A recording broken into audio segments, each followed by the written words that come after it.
Hi. Oh boy, I'm taking all the uncomfortable subjects here and just bunching them at the end, aren't I? I just did abuse not long back, and now I'm getting ready to talk about misappropriations, a fancy name for theft, which unfortunately I have to say is an issue in nursing homes, especially if your loved one ever stores or tries to keep cash on their person. Oh, that's the worst. It's the worst because people go searching for it, even though they hide it in envelopes and put it in a book. It's the worst because you can't identify it, and I don't think I've ever been able to prove when cash has been stolen, unless that magic camera, that surveillance camera I was telling you about a couple videos back. I think that's probably the only time, maybe, that I could prove theft, that a staff member went in there and actually took something. So again, look into that. Don't hide it. If you have a surveillance camera, make it known. You know, let the facility know. Tie it into your cell phone. You can see that all the time. If things are missing, man, what a great way. And when the state comes around, that evidence is golden. We'll use it. Believe me. We love that. I loved it. Okay, in general though, with or without any surveillance camera, there is a thing, because cash is so vulnerable to being taken, facilities are required, skilled nursing facilities are required to set up a resident trust fund, meaning that if you have money, you can give it to the facility. They have to put it in an account, separate checking account that the residents keep. They'll track it, and then, you know, usually during the day, if they want to go up to the business office, they can get cash, petty cash, use it for snacks or just kind of whatever they want. And that way they won't have to store large amounts of sums. You shouldn't have to be giving 20s and 50s to your loved one directly when you go to visit. You should be able to give that money to the business office manager, and she'll keep it in that trust fund for your loved one.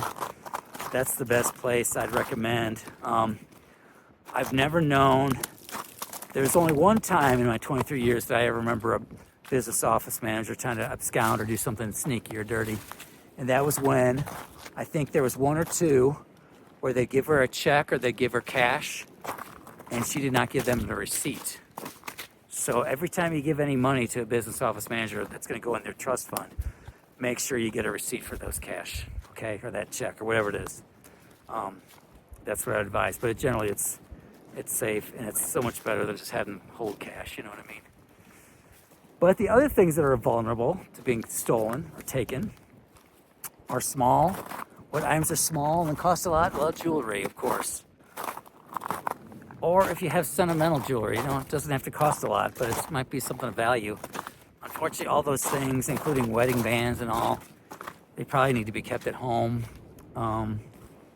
instead, because, you know, I know it's bad and it sounds bad, but, you know, and even though I say this, you know, most of those folks that work in nursing homes, they're good, decent people. But you get turnover and you get some clods in there that do some stuff that is just, you know, low life behavior. And they might, you know, trying to take jewelry when people are asleep at night and other stuff like that. Just ugly behavior, and, you know, it does happen.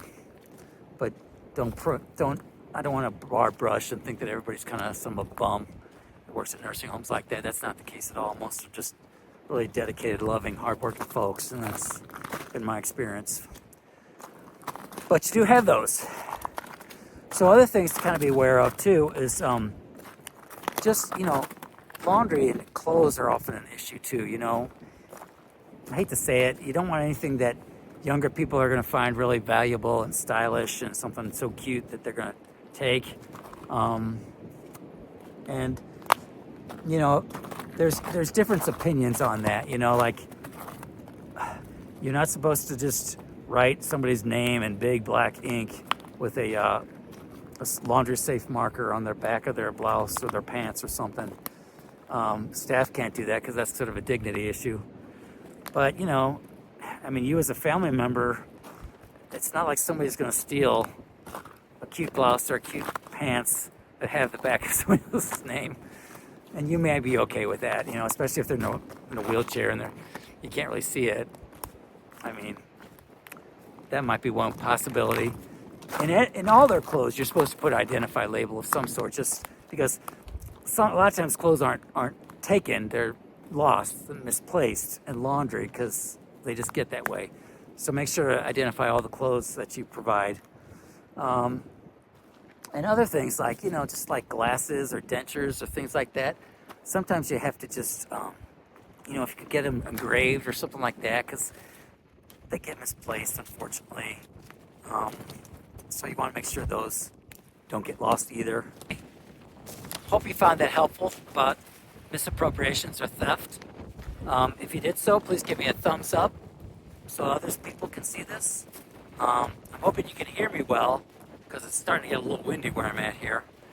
And go ahead and give me a thumbs up or share this. And if you want more information, go ahead and go to nursinghomerisk.com.